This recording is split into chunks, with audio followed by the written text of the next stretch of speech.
Bienvenidos a nuestra emisión de Primera Plana con Alejandra Forero. A continuación, nuestros titulares. Niño de 5 años en coma recibiendo atención en Colombia después de negligencia acá en Aruba. Problemática de los adictos ambulantes en las calles. Renunció Tarek William Saab como fiscal en Venezuela. Mujer muere esperando medicina de la EPS en Colombia. 2 vehículos cayeron en tremendo socavón. A esta hora y como todos los días, me place saludar a nuestros televidentes, dándoles como siempre una cordial bienvenida a nuestra emisión de Primera Plana con Alejandra Forero. Con un grato placer les saludamos a todos ustedes, esperando que hayan tenido un excelente jueves. Empezamos con noticias locales y en esta oportunidad con lamentables noticias del hecho que ocurrió el día de ayer en nuestra isla, en donde este pequeño niño de 5 años fue olvidado al interior de una van, al parecer, para poderse dirigir al creche en donde lo estaban cuidando. Según lo que han indicado las autoridades, con máxima urgencia lo trasladaron al hospital y allí, debido a la gravedad de su estado como se encontraba, fue llevado en Air Ambulance hacia Colombia.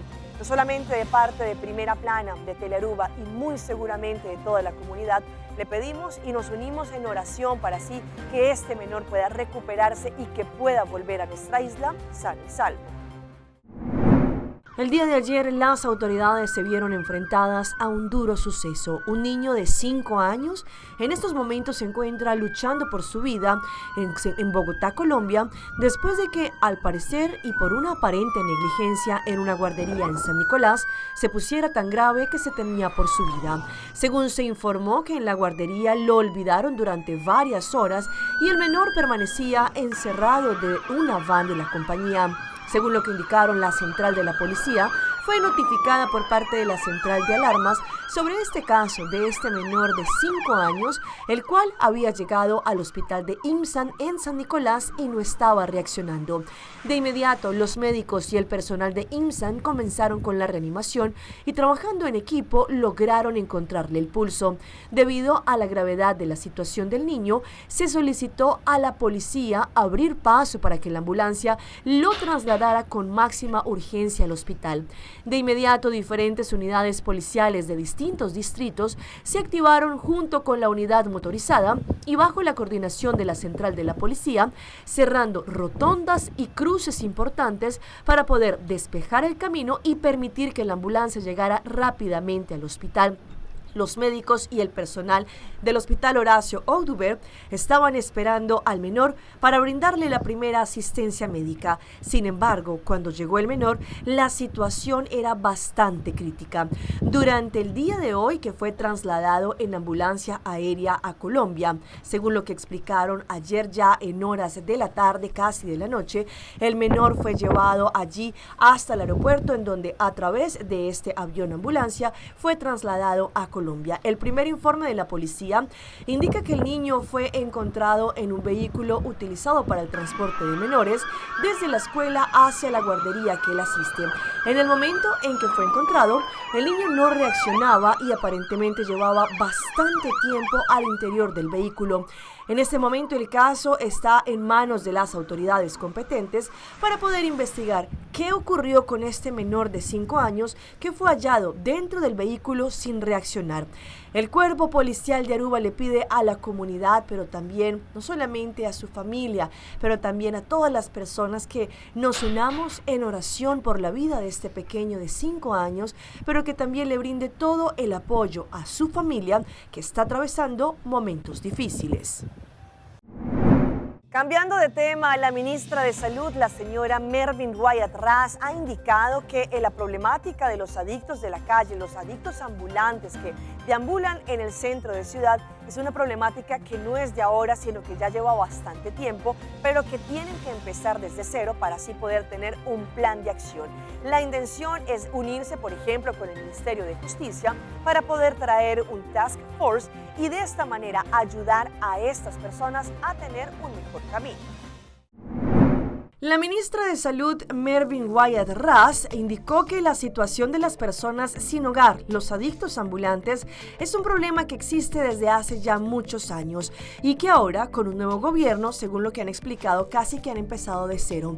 Señaló que quienes no solamente hacen parte de esta comunidad conocida como los habitantes de la calle, es una problemática que necesita toda la atención por parte del gobierno.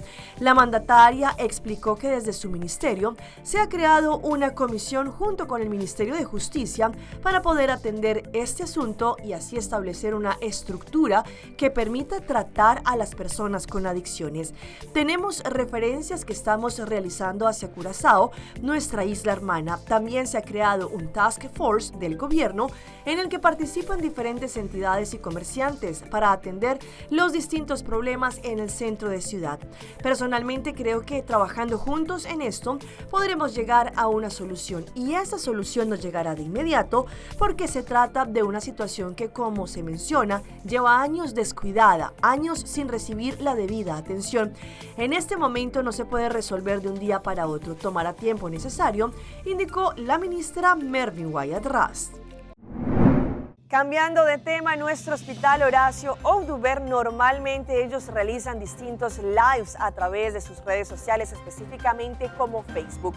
La próxima semana, el 4 de marzo, van a tener un tema especial y es el tratamiento para lo que trata de niños prematuros. Allí tendrán una doctora experta, una pediatra, que va a poder guiar a las personas que están pasando por esta situación y también podrán responder preguntas.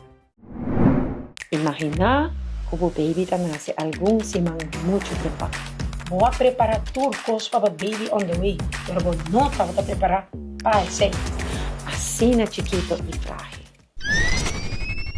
Pero tranquilo, pediatra Dr. Richa Weaver lo contaba todo lo que vos meter de do's and don'ts tocante cuidado de un baby prematuro. No perde el live de Ami Cubo, ya son 4 de marzo para 7 de la noche. Via Facebook de hospital. Nos lo te cultura info.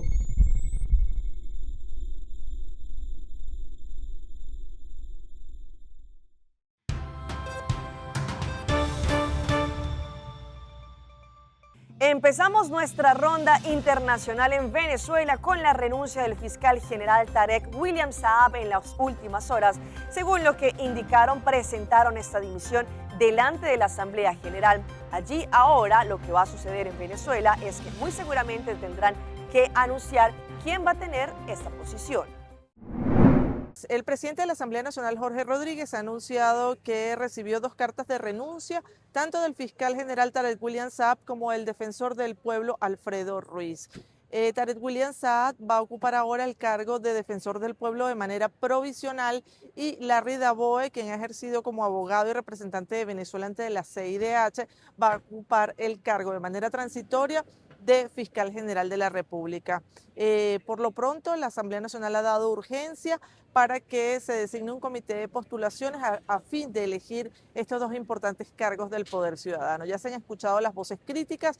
Por ejemplo, Enrique Capriel Radonsky ha asegurado que Tarek William Saab no debería ocupar la Defensoría del Pueblo, pues ha sido el principal persecutor de la dirigencia política de oposición y el encarcelamiento de miles de personas. Eso ha dicho Enrique Capriel Radonsky. Es parte de la información desde Caracas, Venezuela. Beatriz Adrián para la Alianza Informativa Latinoamericana. Y ahora vamos a Ciudad de México con el desalojo de una gran cantidad de migrantes que se encontraban en una zona y según lo que han indicado ya por algunos años, ellos habían sido acobijados por un amparo y no habían sido retirados de este lugar. Sin embargo, una vez más, llegaron allí a desalojarlos. Los habitantes, los mexicanos en este sector, piden que sean reubicados. Sin embargo, también muchos de ellos no saben a dónde acudir. El gobierno de Ciudad de México un día antes les anunció que su desalojo sería inminente al amanecer. Yoko está enferma y afirma sentirse abandonada. Fue operada una semana antes de esta orden de desalojo y si bien tiene miedo, también está clara que no quiere abandonar su vivienda improvisada donde reside con su esposo y 3 niños. Me han comunicado de refugio y es el refugio Vasco de Quiroga, donde te tienen a ti a un lado y a tu esposo al otro. No sé en qué tiempo nos iremos a ver porque si mi esposo trabaja El salir en la mañana, llegar en la noche, y ya en la noche ya tú no tienes contacto. O sea, vamos a estar completamente separados. Como que dice, en el mismo sitio, pero separados. Admiten que el campamento es una invasión a terrenos municipales, pero establecen una responsabilidad compartida. La irregularidad migratoria de estas personas no es de total culpa de quienes habitan la zona. Luego de casi 3 años de haber sido levantado este campamento, le dan culpa al gobierno federal por no agilizar las respuestas a sus solicitudes de asilo. En esa parte sí, porque tardan hasta 2 años para dar una respuesta. Hay gente que tiene 8 meses, que fueron a Nupalca a su primera cita y no le ha llegado la segunda cita para presentarte cada 10 días en la Comar. Sin documentos no pueden trabajar o por lo menos conseguir un sueldo digno. Les pagan menos de la mitad de un salario mínimo en una de las ciudades más costosas para vivir en el mundo. La incertidumbre en la noche los desespera. Peleas domésticas amenazaban con explotar una de las chozas. Abrieron un tanque de gas para poner fin a su situación, pero los mismos vecinos sacaron a la familia e impidieron una tragedia.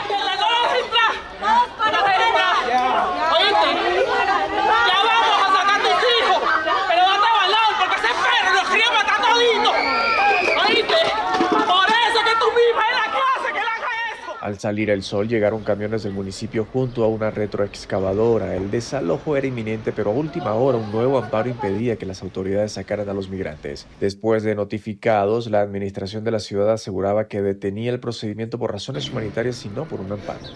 Pero en el amparo que se dictó el año pasado, el amparo lo que establecía era un periodo de 30 días a la Secretaría de Bienestar, en coadyuvancia con el gobierno de Ciudad de México y gobierno federal, para presentar un plan de corto, mediano y largo plazo para atender esta problemática. Hasta la fecha no lo han presentado.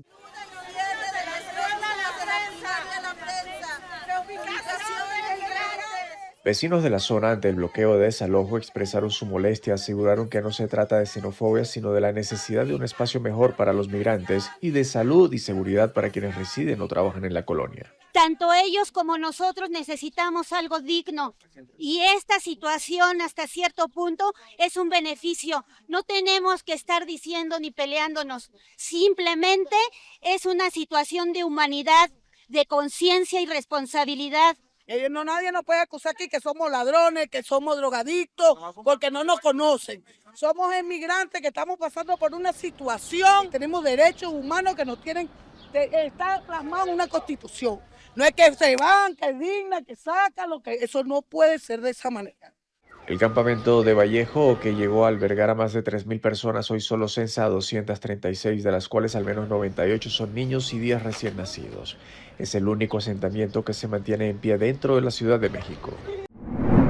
En este momento hay un debate en Colombia por la muerte de Cecilia Quintero, una mujer la cual lamentablemente falleció esperando que la EPS le entregara su medicina a un tratamiento que ella ya tenía con la condición renal. Sin embargo, lamentablemente, pues esto evidencia cómo se encuentra el sistema de salud en Colombia. Transcurría la jornada en el dispensario de medicamentos en el CAFAM del barrio Los Caobos en Cúcuta.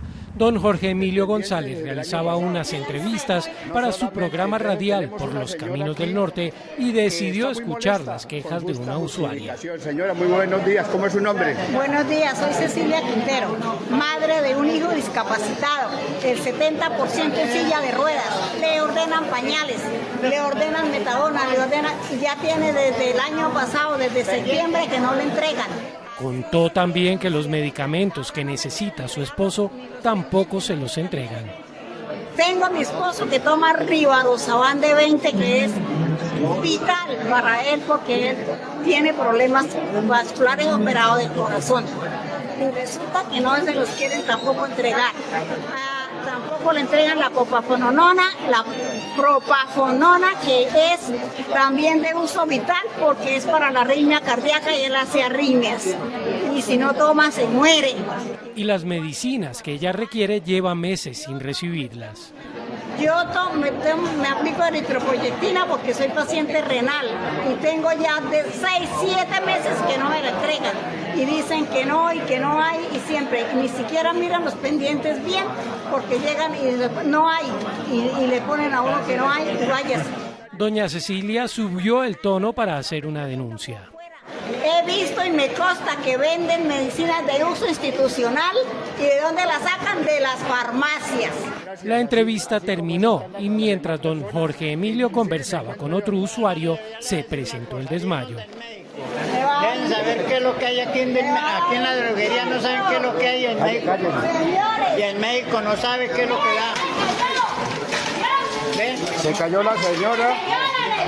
Urgencia, por favor, estamos aquí en Cafam, la no entrega de medicamentos. La no entrega de medicamentos produce esto.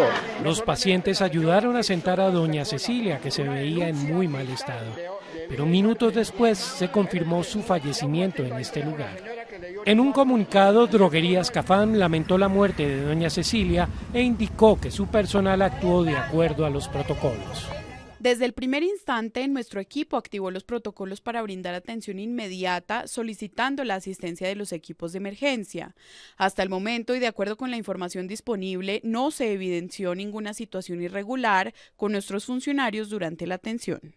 Por su parte, la nueva EPS, entidad que le prestaba el servicio de salud a doña Gloria, señaló que de manera formal, la entidad solicita a la Superintendencia Nacional de Salud y a los entes de control e investigación competentes el acompañamiento y la revisión exhaustiva de los hechos, con el fin de garantizar total transparencia, objetividad y celeridad en el esclarecimiento de lo ocurrido.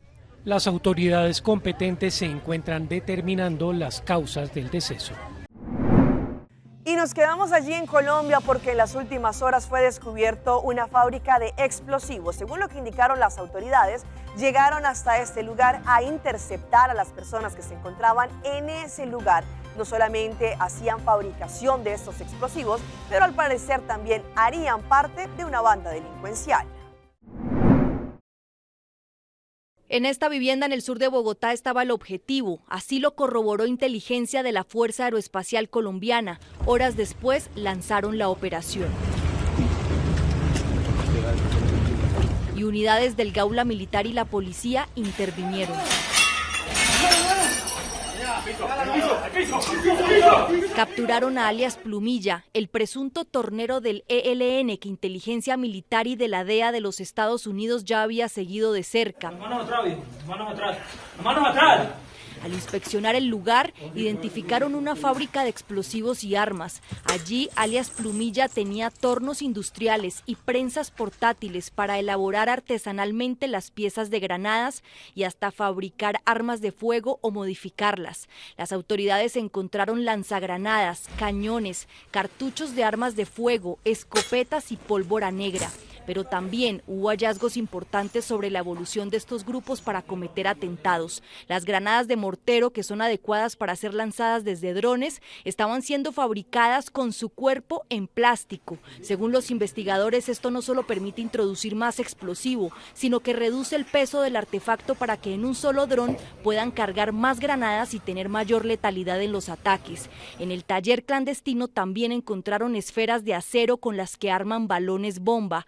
Dijo el ministro de la Defensa que el ELN iba a cometer un atentado terrorista en Bogotá de cara a las próximas elecciones. Neutralizar a 2 criminales que estaban armando artefactos explosivos para atentar contra la vida y tal vez contra la democracia. Las capturas harían parte de una cadena logística con presuntos vínculos criminales con el grupo armado del ELN. Los 2 capturados en flagrancia fueron entregados a la Dijín de la policía y analizan computadores y celulares incautados para ubicar a otros integrantes de la red criminal. Vamos a nuestra pausa comercial, pero ya regresamos con más información. No existe cura para el ELA. Ainda bota sentado agora para serviço. Van online, conceita por regla tuco digital. ¿En serio? Van online, fácil mes. Me paga mi cuenta, fácil mes. Van online, para mí te para de rei mas. Mi serviço não aceita regla fóricas. Paga boa cuenta, pay data way. Paga online, online banking. Regla serviço, aceita WhatsApp. Regla mais cosas, aceita kiosco. Hey, Roman, nunca más me te para de rei. Van online, van online, fácil mes. Me paga mi cuenta, fácil mes. Aceitar.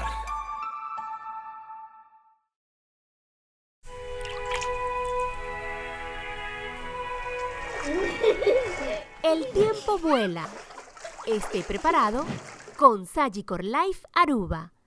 Visítenos en sagicorlife.com. Mai, dal gas controla llega. Ajá, el profesional Nandi Verdata llega. La gama en Baywak. Llega, may bispo ito matanan. Buen día, amigo. En Matanan ahí tiene problema.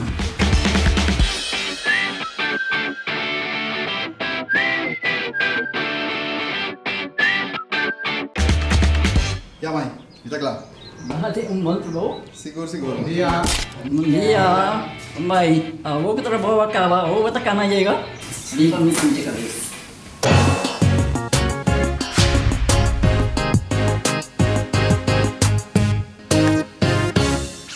Mito wabo to si Mang, biting back. Aruba Airport, pagkota pa mundo. Aruba Airport, una no está by. Choose a flight, bang DDI, offshop na Miami. Choose a flight, bang Amsterdam, Atlanta, China. Fácil y cómodo, Aruba Airport. Con la actividad de la batía. En porta principal del Caribe. Por vacancy da comienzar. Aruba Airport, vuelo tu día más adelante. Aruba Airport. Aruba Airport, bo gateway pa felicidad.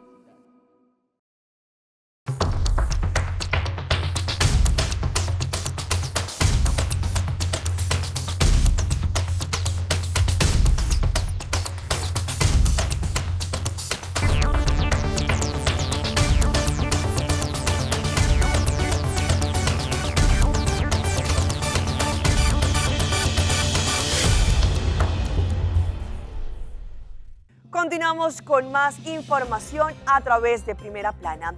El día de hoy les traemos en nuestro segmento de salud una historia de una persona que lamentablemente falleció a causa del ELA, que es esta esclerosis lateral amiotrófica, y que según lo que han indicado expertos, pues lamentablemente esta es una enfermedad que no tiene cura. Hoy en Primera Plana hablamos de tu salud, así que cuídala.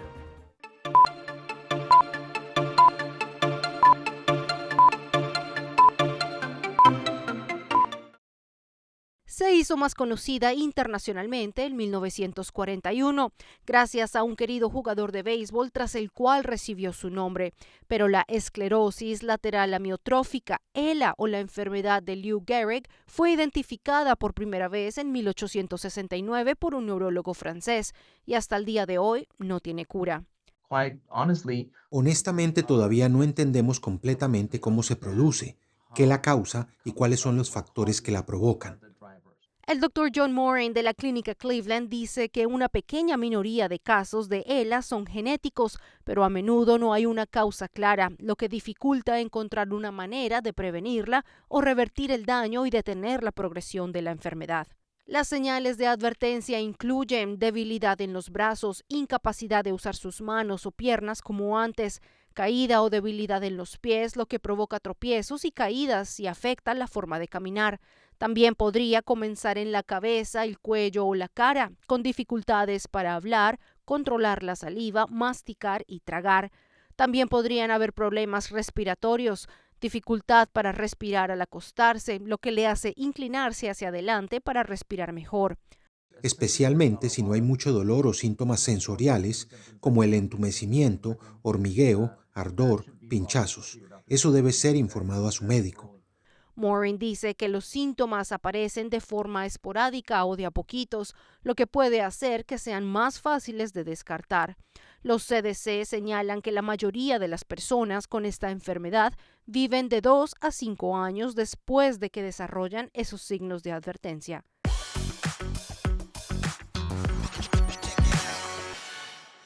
Y a esta hora llega nuestra sección de las más virales y nos vamos a Nebraska, en los Estados Unidos, en donde cámaras de este lugar grabaron el momento exacto en que literalmente el piso se abrió y un tremendo socavón se tragó a 2 vehículos que estaban parados en el semáforo. 2 vehículos fueron parcialmente tragados por un socavón que se abrió repentinamente en una intersección en Nebraska, en los Estados Unidos, sin que hasta el momento se hayan informado las causas. El incidente ocurrió cuando, según un video de una cámara de tráfico, los vehículos estaban detenidos en la intersección esperando que el semáforo cambiara. Sin previo aviso, el suelo cedió y los vehículos caen en el socavón con los parachoques delanteros apuntando hacia arriba.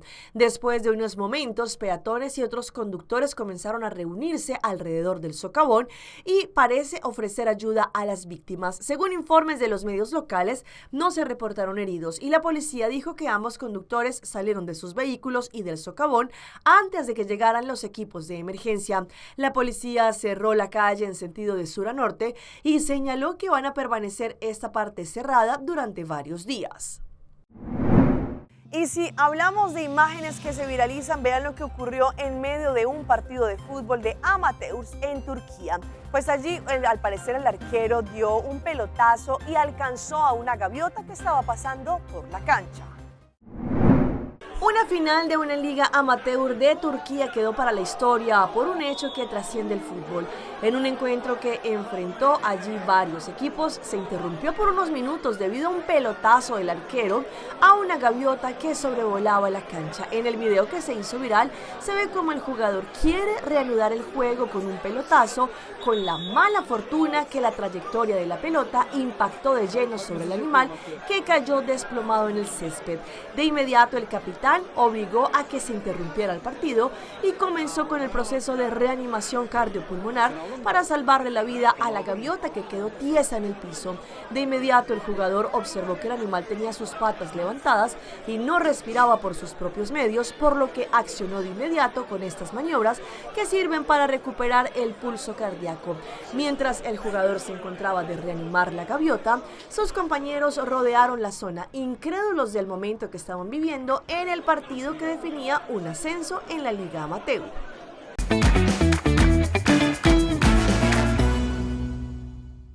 Y a esta hora llega nuestro recomendado del día y viene por parte de nuestro Aeropuerto Internacional Reina Beatrix, que nos conecta con Bucaramanga desde este mes de junio.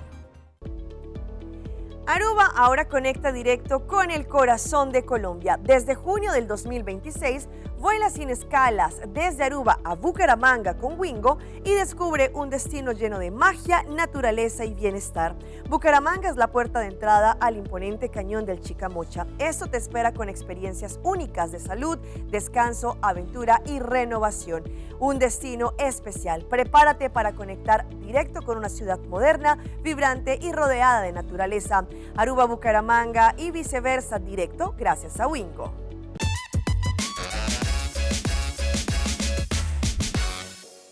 En nuestra sección de las mascotas de Alejandra les mostramos esta bonita historia de cómo una ama logró enseñarle a su perrito, el cual es sordo, lenguaje de señas.